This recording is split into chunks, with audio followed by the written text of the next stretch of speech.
வணக்கம். பாண்டவர்கள் தங்களது வனவாசத்தின் ஒரு பகுதியாக அஞ்ஞாத வாசம் எனப்படும் மறைவு வாழ்க்கையும் மேற்கொண்டனர். அச்சமயத்தில் அர்ஜுனன் ஒரு திருநங்கையின் உருவில் விராடரின் மாளிகையில் உத்தரைக்கு நாட்டியம் கற்றுக் கொடுத்தார் என்பது தெரிந்த கதை. பல்வேறு சிறப்பான அஸ்திரங்களை பெற விரும்பிய அர்ஜுனன் அதற்காக தேவலோகம் சென்று தனது தந்தை இந்திரனுடன் வசித்து வந்த காலம். ஒரு நாள் இந்திரனின் சபையில் தேவலோக மங்கையான ஊர்வசி நாட்டியம் புரிய அர்ஜுனன் அவளை உற்று நோக்கி கொண்டிருந்தான்.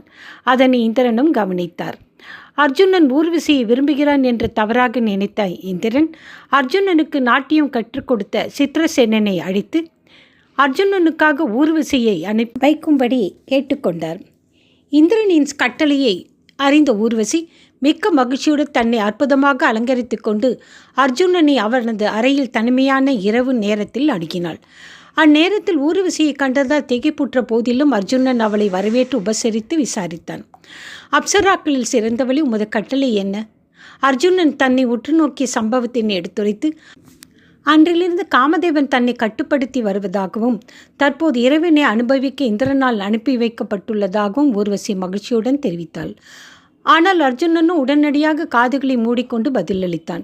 தயவுசெய்து இவ்வாறு கூற வேண்டாம். நீங்கள் எனது முன்னோருடைய மனைவி என்பதால் குந்தி மற்றும் சச்சி இந்திரனின் மனைவி முதலியோரைப் போல எனது தாய் ஸ்தானத்தில் இருப்பவள். நீங்கள் என்னை ஒரு மகனாக மட்டுமே பாவிக்க வேண்டும், வேறு விதத்தில் அணுகக்கூடாது. மேலும் ஊர்வசிக்கும் மன்னர் பூரருவருக்கும் பிறந்த மகனின் வம்சத்தை சார்ந்தவன் தான் என்பதையும் எடுத்துரைத்தான்.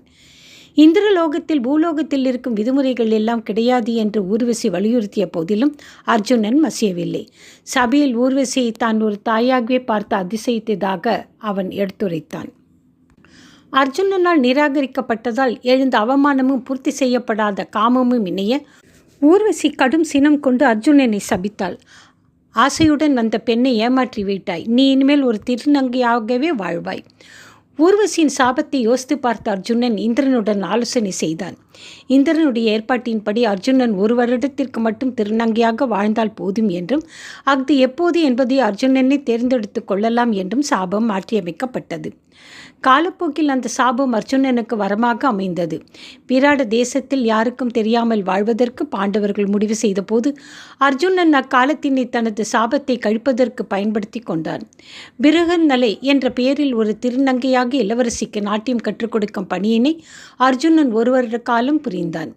பிருகநலை உண்மையிலேயே ஒரு திருநங்கை தானா என்பதில் சந்தேகமுற்ற விராட மன்னர் அதனை சோதித்தும் பார்த்தார்.